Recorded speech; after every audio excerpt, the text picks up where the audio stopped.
Nintendo's monetization policy on YouTube and its copyright practices. All on today's Stuff That Sucks.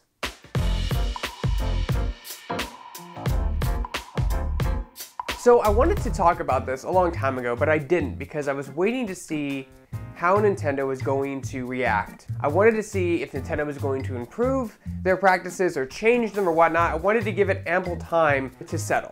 What am I talking about? Okay, well, long story short, Nintendo basically a while ago implemented a new policy on YouTube stating that any content that was audio or visually owned by themselves, they would take all the revenue from a video. Whether that video be a walkthrough, a let's play, a review, a parody, whatever. If you had Nintendo copyrighted content on your video, Nintendo would take 100% of your YouTube revenue from that video.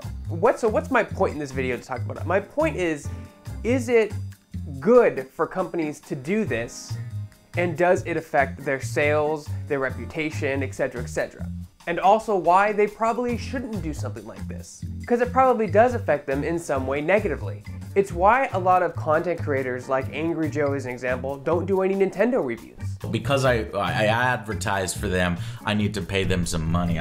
Let's see how much I owe them. How many times did I recommend that? I better write that down for you. I'm sorry, Nintendo. I didn't mean to mention your name. How many times did I mention Nintendo in this review? Golly, I must owe you at least another $100 on top of all the revenue that you just took from the, what was it, the Mario Kart video and the Mario Party video, because it's Mario. I apologize. You know what, Nintendo? F you. They can't make any money off of it, so why give them the promotion, even if it's a good game? Now, before I go any further, I want to state that Nintendo has every legal right to do this. They are completely in the right here. They're allowed to legally, they can do it, but does that mean that it's the best course of action? There are a lot of games that I would never have thought of purchasing unless I saw them being played on YouTube and Twitch. Now, although their copyright practices doesn't stop people from making content, it does give people less of a reason to make it. I mean, sure, if you love Nintendo, make all the videos you want. I'm sure people are happy to give some of the Nintendo 100% of the revenue of their videos. But other big YouTubers like Angry Joe make a living doing this, and they can't afford to do an entire video that gets 3 million hits and get no revenue from that at all. YouTube is a huge site, and clearly people are still going to be making content no matter how badly copyright practices are from different studios. But the fact of the matter is, bigger YouTubers who have a large subscriber base and a big community are going to do less Nintendo videos. And I think for one, it's appalling.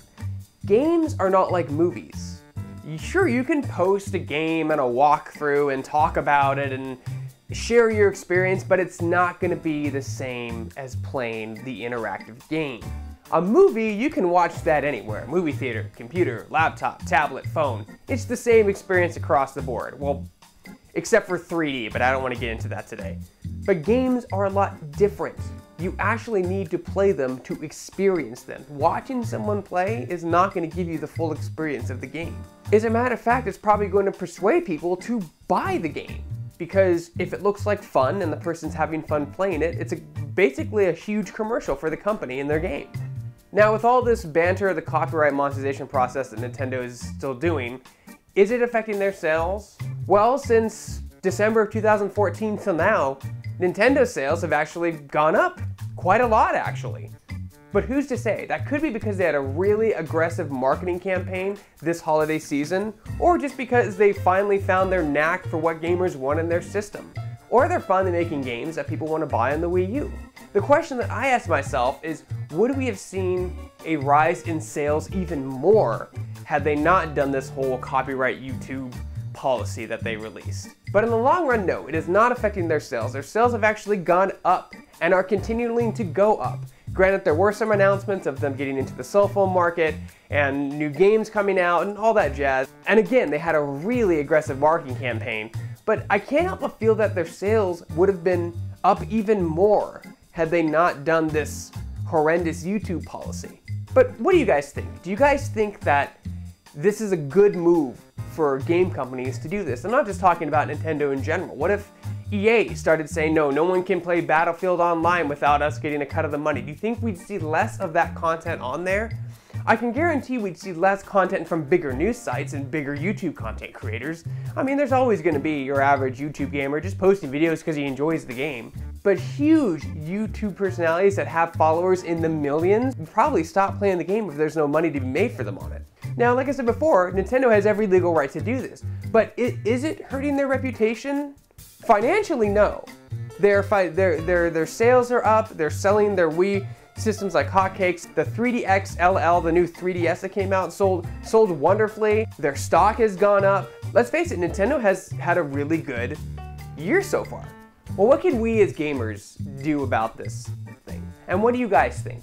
Should Nintendo continue to be very stingy about their YouTube content creating policy and their monetization practices and their copyright infringements on videos that people are trying to talk about their games or review their games or just play their games in general?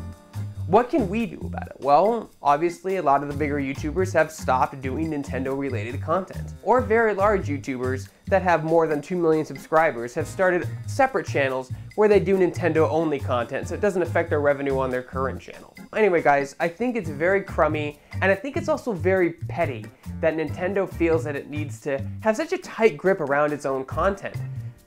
Gaming content's always going to be on the internet. There's no denying that. It's always going to be on YouTube in abundance amounts, but it would be nice if the people who love Nintendo's games and who are doing positive reviews on the games, doing positive walkthroughs, and doing interesting content with their videos should get punished for that and not make money off that, because a lot of people make money off YouTube. Anyway guys, let me know what you guys think about it in the comments below. And for more videos like this one and everything else gaming related, you're already in the right place. You're on Shacknews.com.